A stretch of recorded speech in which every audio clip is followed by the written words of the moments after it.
Diawali dengan memperlihatkan taman pusat kota di New York yang penuh dengan orang-orang yang sedang beraktivitas. Terlihat ada dua orang wanita yang sedang calik sambil mengobrol, dan tiba-tiba salah satu wanita itu melihat semua orang seketika terdiam dan beberapa yang lain berjalan mundur. Entah ada apa gerangan, tapi teman di sampingnya juga mengalami hal serupa, di mana dia mengambil sumpit pengikat rambutnya kemudian menusuk lehernya sendiri hingga dia tewas.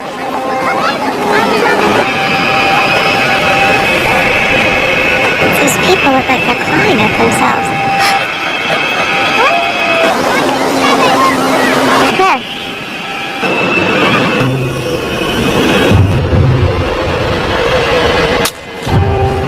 Beralih ke sebuah proyek bangunan di mana di situ terjadi hal serupa tapi lebih menyeramkan, yaitu saat beberapa orang pekerja menjatuhkan dirinya dari lantai atas, dan itu merupakan pemandangan yang sangat-sangat mengerikan.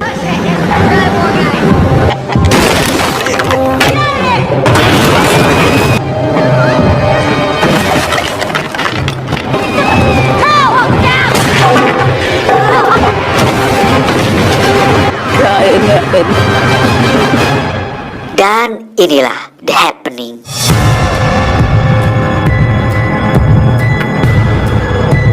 Di waktu yang bersamaan di tempat lain kita akan melihat sang tokoh utama kita yang merupakan seorang guru sains bernama Elliot. Ini orangnya. Saat sedang mengajar di kelas, Elliot pun dipanggil oleh sang kepala sekolah untuk ikut ngariung bersama guru-guru lain, di mana mereka baru saja mendapat kabar bahwa ada sebuah insiden bunuh diri massal di pusat kota yang masih belum diketahui apa penyebabnya. Namun sang ibu kepala sekolah memerintahkan semua murid untuk dipulangkan saja sebagai tindakan pencegahan atas insiden yang sedang terjadi. Identify variables, design an experiment, careful. Ini adalah Julian, guru matematika sekaligus sahabat Elliot, di mana dia baru saja mendapat kabar dari ibunya yang ada di Philadelphia bahwa di sana mungkin tempat yang aman untuk sekarang, dan dia mengajak Elliot untuk berangkat ke sana hari ini juga. My mother just called my cell again. She's hysterical. Didn't work. Still wants us to get out the city and come out to her house. Saat pulang ke rumah, di situ sudah ada istrinya Elliot bernama Alma. Ini parasnya. Alma sendiri bekerja sebagai resepsionis di sebuah cottage di salah satu tempat wisata, di mana dia sedang melihat sebuah berita mengenai insiden massal yang sedang terjadi. Are you back? Yes.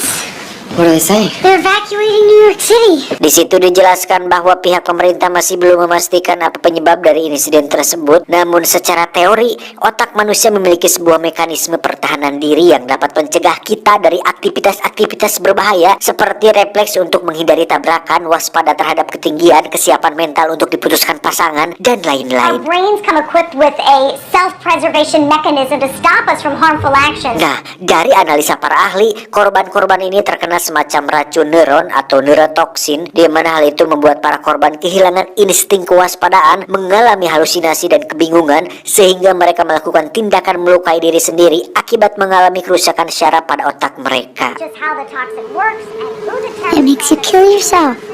This is controlled by a combination of electrochemical signals in the brain. Tak membuang waktu, Elliot dan Alma pun segera beberes untuk pergi ke Philadelphia bersama Julian dan langsung berangkat ke stasiun untuk menemuinya. Julian sendiri terlihat bersama anak perempuannya dan mengeluhkan tentang istrinya yang terlambat datang karena masih di kantor, di mana Julian mengajak mereka untuk pergi duluan, sementara sang istri akan menyusul belakangan. Mom's gonna get in the next train. Yeah, she's always late.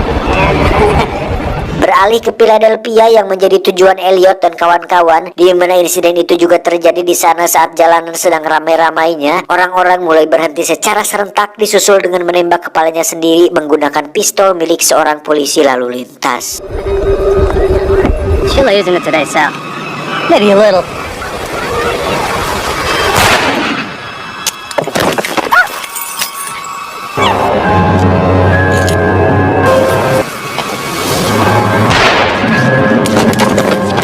Pada adegan ini kita akan sempat melihat angin berhembus yang membuat ranting daun pohon bergoyang, dan pertama kali melihatnya saya sempat berasumsi bahwa racun ini kemungkinan besar menyebar lewat udara, entah ulah teroris yang menggunakan senjata biologis atau alien yang mencoba memusnahkan umat manusia, entahlah. Sementara ini saya tidak bisa memastikan 100% penyebabnya, tapi yang pasti ini akan menjadi mimpi buruk bagi Elliot dan kawan-kawan.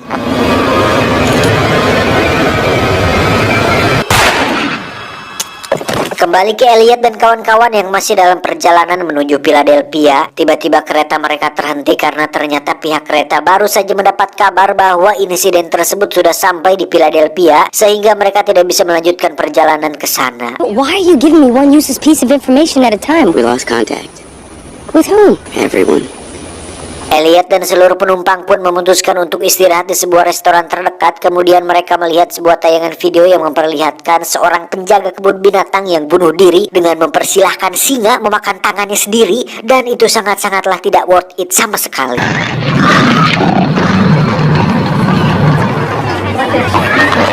Mother of God, what kind of terrorists are these? That this was a terrorist attack. Tak lama mereka semua pun mendapat kabar bahwa seluruh wilayah sudah terkena musibah ini, dan yang paling meresahkan adalah mereka sekarang berada tepat di tengah-tengah wilayah tersebut. Where are we? The dead center. Tak ingin hanya berdiam diri saja, semua orang pun memutuskan untuk pergi saat itu juga dengan mengambil jalan pintas, di mana Elliot ikut tumpang bersama pasangan om dan tante yang kebetulan mengendarai sebuah mobil. Julian! Is Julian okay? Namun yang menjadi masalah adalah Julian ternyata kehilangan kontak dengan istrinya, di mana dia memutuskan untuk menyusul sang istri kembali ke New York dan menitipkan anaknya kepada Elliot dan Alma. I can't get a bit on the phone or email or nothing. Look, I'm just gonna go get her, and I'm gonna bring her back, and I'm gonna find you guys. Think real carefully about I this. need you to take Jess, okay?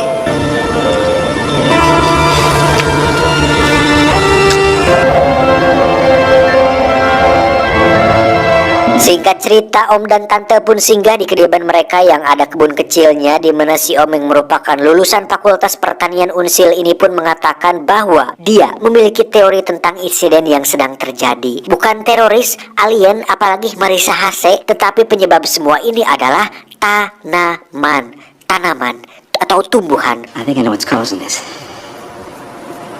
You do? It's the plants. Entah benar atau tidak, si om pun berspekulasi bahwa tanaman mengeluarkan semacam zat kimia sebagai perlindungan diri dan merespon manusia sebagai sebuah ancaman. Terlepas dari benar atau tidaknya, Elliot dan Alma menganggap itu mungkin hanya sebuah pemikiran akibat tekanan musibah yang sedang terjadi. Plants react to human stimulus. They proved it in tests. Sementara itu, Julian bersama orang yang ditebengnya pun akhirnya sampai di New York, di mana mereka melihat pemandangan yang begitu mengerikan ketika ada beberapa orang yang menggantung dirinya di pohon.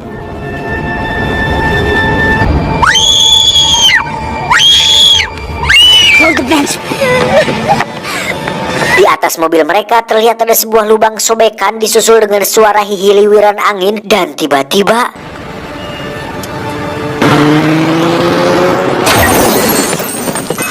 ya, mobil mereka pun tiba-tiba berhenti, lalu sang supir menancap gas sehingga menubruk ke pohon untuk kemudian Julian keluar dari mobil dan menyayat urat nadinya dengan pecahan kaca hingga dirinya tewas seketika. Kembali ke Elliot dan kawan-kawan yang sedang dalam perjalanan melalui jalan pintas, di mana mereka tiba-tiba terhenti saat melihat beberapa mayat tergeletak di jalur yang akan mereka lalui.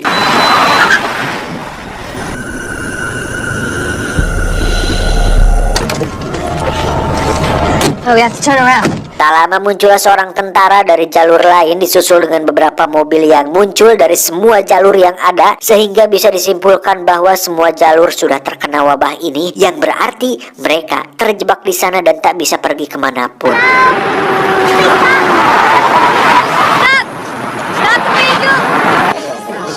We need to go where there aren't that many people. It's not on that map. Would only be on local maps.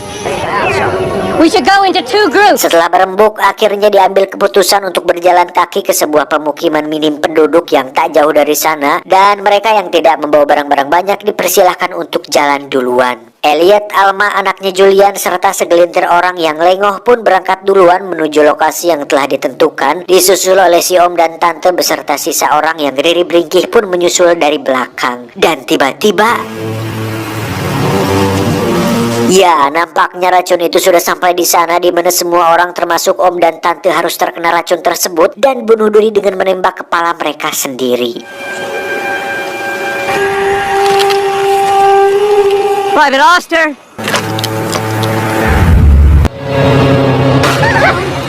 Hal itu pun membuat Elliot dan kawan-kawan terkejut. Namun dalam situasi kepanikan itu, Elliot pun mencoba untuk tidak ikut panik apalagi joget TikTok. Tetapi sebagai seorang guru sains, Elliot pun berpikir secara logika seperti Uncle Chucky dan memikirkan beberapa variabel tentang bagaimana racun itu bisa sampai di sana.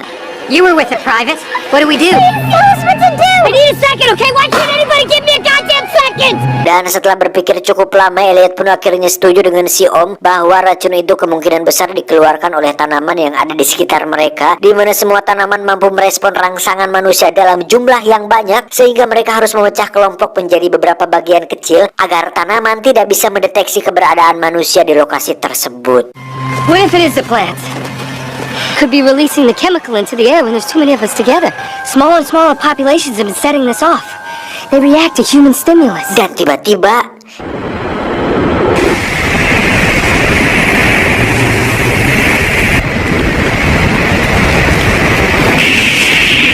mereka pun mencoba lari memisahkan diri dari kelompok, yang mana adegan ini cukup menegangkan seolah mereka sedang dikejar oleh angin yang menghebos tanaman. Namun saat angin berhasil mengejar, mereka tak mengalami apapun, yang berarti teori Elliot tentang tanaman tersebut kemungkinan adalah benar.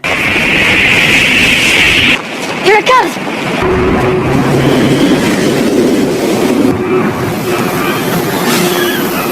Nothing happened. It was the size of the groups, I think. Elliot sendiri berhasil selamat bersama dua remaja tanggung yang ikut bersama mereka untuk kemudian masuk ke dalam rumah kosong untuk ikut makan dan istirahat sebentar. Saat sedang sendiri, Elliot pun memutuskan berbicara kepada sebuah daun yang ada di kamar, berharap para tanaman akan mendengar keluhannya dan tidak membunuhnya. Tetapi ternyata tanaman tersebut adalah tanaman plastik. Hah? Plastic. Talking to a plastic plant.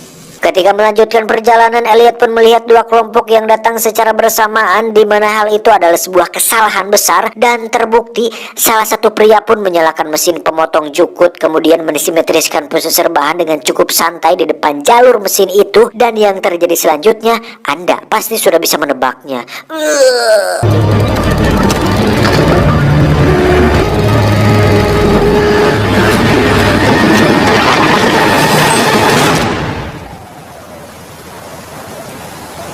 Karena hari sudah sore, Elliot pun memutuskan singgah di sebuah rumah yang pemiliknya takut keluar karena menganggap bahwa insiden ini terjadi akibat gas beracun yang ada di udara. Dan ketika dua remaja tanggung itu sok-sokan memaksa masuk, si pemilik pun menyodorkan senjatanya kemudian menembak kedua remaja tersebut hingga dia tewas saat itu juga.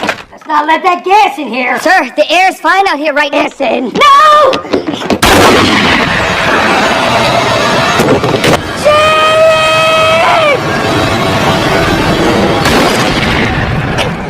Sementara itu kita akan melihat berita tentang perkembangan musibah ini, yang mana seorang ahli mengatakan bahwa mungkin ini akan berakhir besok hari karena seiring berjalannya waktu, dan jika memang benar perkiraannya, maka racun tersebut akan hilang sendirinya karena bisa menguap di udara sehingga situasi akan kembali normal seperti biasa. We have Professor Kendall Wallace of Carnegie Mellon, a statistician, here with us. Professor, The event should be at its most sensitive tomorrow morning. Ada juga isu yang mengatakan bahwa CIA memiliki sebuah fasilitas di timur laut, sebuah tempat di mana mereka melakukan sejumlah percobaan dengan gas sebagai pertahanan untuk melawan senjata kimia.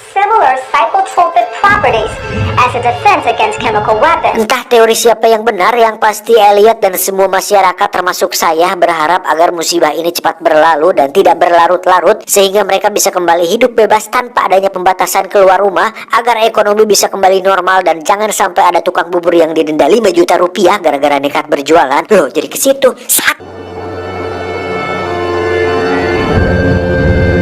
Lanjut ke Elliot yang tiba di rumah seram, di mana di situ ada seorang wanita tua yang baik hati mau mempersilahkan mereka singgah di sana dan istirahat sampai esok pagi melanjutkan kembali perjalanan.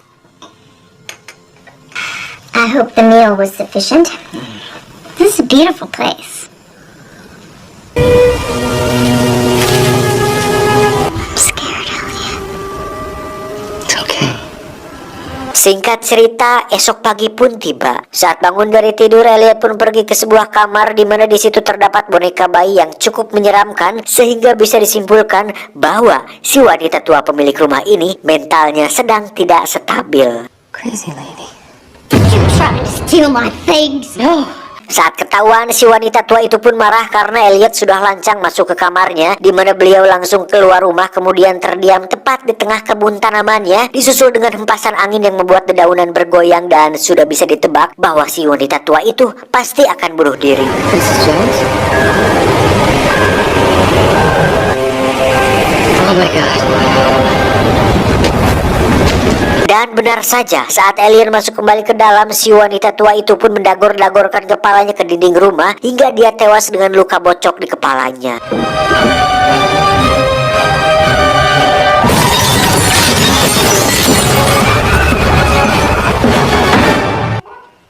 Alma?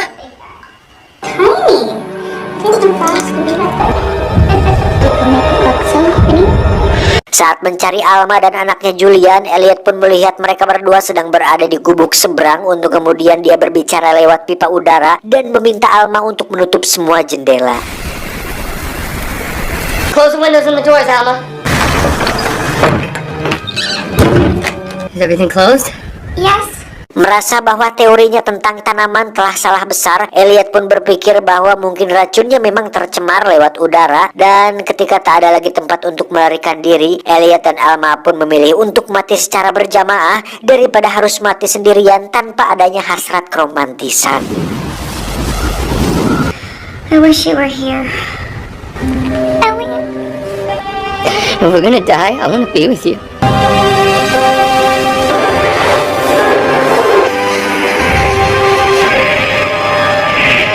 Dan Anda akan terkejut ketika melihat mereka bertiga masih hidup dan tak melakukan bunuh diri seperti yang lain, di mana hal itu semakin menjadi pertanyaan, apa sih yang sebenarnya sedang terjadi?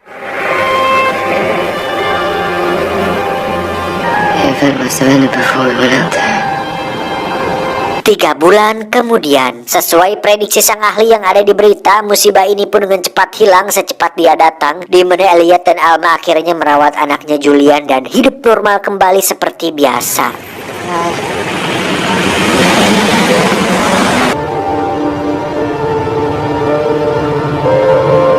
Pada tayangan berita, seorang presenter pun bertanya kenapa musibah ini hanya terjadi di beberapa wilayah di Amerika saja dan kenapa tidak menyebar ke seluruh dunia. Sang ahli pun tak bisa menjawab dengan pasti karena beliau berspekulasi bahwa ini kemungkinan besar adalah kejadian alam yang tidak kita mengerti, di mana beliau memiliki teori lain bahwasannya ini hanyalah sebuah peringatan karena bencana sesungguhnya baru saja dimulai yang berarti kejadian ini akan terulang kembali.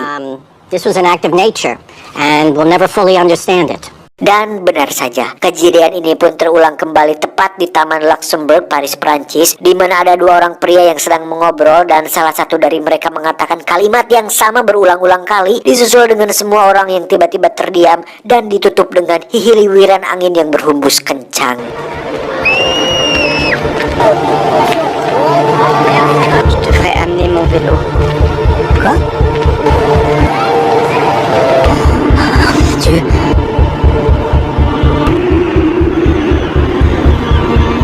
Tamat, ending yang cukup memplot twistkan.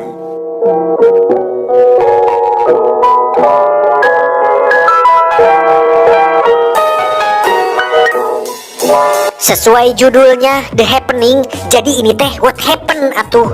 Gas beracun kah? Tanaman yang mengeluarkan racun sebagai pertahanan diri kah? Karena manusia sudah banyak merusak alam? Ulah alien kah? Teroris kah? Pandemi kah? Covid atau apa? Menurut tim riset IQ 7 yang beranggotakan 1 orang tapi tersebar di seluruh dunia, fenomena seperti ini sudah pernah kami bahas di konten lama kami saat masih membahas tentang informasi dan pengetahuan di channel ini. Saya tidak bisa memastikan 100%, tapi besar kemungkinan insiden bunuh diri yang ada di film ini diakibatkan oleh sebuah fenomena yang dinamakan histeria massa. Apa itu? Histeria massa adalah sebuah fenomena penyebaran ilusi ancaman, entah nyata atau khayalan, yang terjadi kepada sekelompok orang dalam masyarakat sebagai akibat dari rumor dan ketakutan berlebihan atau paranoid berjamaah. Sama seperti sugesti dalam hipnotis, ketika Anda diberikan informasi yang sama berulang-ulang kali, maka alam bawah sadar Anda akan menganggap itu adalah realita meskipun pada kenyataannya hal itu tidak ada. Yang lebih parah adalah ketika suatu informasi dimasukkan ke media dan Anda terus disuguhi berita dengan topik yang sama setiap hari, setiap jam, setiap menit, setiap detik, maka bukan hanya satu orang yang menjadi korban, tetapi semua orang yang mendengar informasi itu akan menjadi korbannya. Tak ada gejala fisik yang terjadi pada korban di film ini, bahkan tak ada alasan medis kenapa mereka melakukan bunuh diri. Bahkan berita pun hanya menjelaskan hipotesis para ahli yang masih ragu dengan asumsi mereka, sehingga besar kemungkinan ini semua adalah sebuah fenomena histeria massa. Sebagai bukti ada beberapa kejadian di dunia nyata akibat fenomena seperti ini, seperti tahun 2006 di Mumbai, India, ketika semua orang di sana menganggap bahwa air sungai Mehim rasanya manis, yang pada faktanya sungai Mehim merupakan sungai paling kotor dan tercemar di India. Tahun 1962 di Kenya ada sebuah wabah tertawa yang membuat semua orang di Kenya tertawa selama 6 minggu tanpa henti. Tahun 1967 di Singapura ada wabah kepanikan penis, di mana orang-orang pada masa itu panik karena merasa penis mereka mengecil dan bahkan hilang. Tahun 1518 di Prancis ada wabah tarian yang membuat orang tak bisa berhenti menari selama 6 hari berturut-turut, dan dalam waktu 1 bulan kebanyakan dari mereka meninggal akibat serangan jantung, stroke, dan kelelahan. Nah, yang paling menarik adalah jangan-jangan yang terjadi setahun belakangan ini mungkin jangan-jangan sudahlah. Masih banyak hal ganjil yang jadi pertanyaan sebenarnya di film ini, seperti bagaimana semua ini berawal, kenapa Elliot, Alma, dan si bocil saja yang masih bertahan, dan lain-lain. Pesan yang bisa kita ambil dari film ini adalah stay home, stay safe, dan jalankan prokes. Itu saya John beserta jajaran tim IQ7 cabang Finlandia mengucapkan terima kasih dan sampai jumpa di video selanjutnya. Adios. Rumah tangga sikat WC.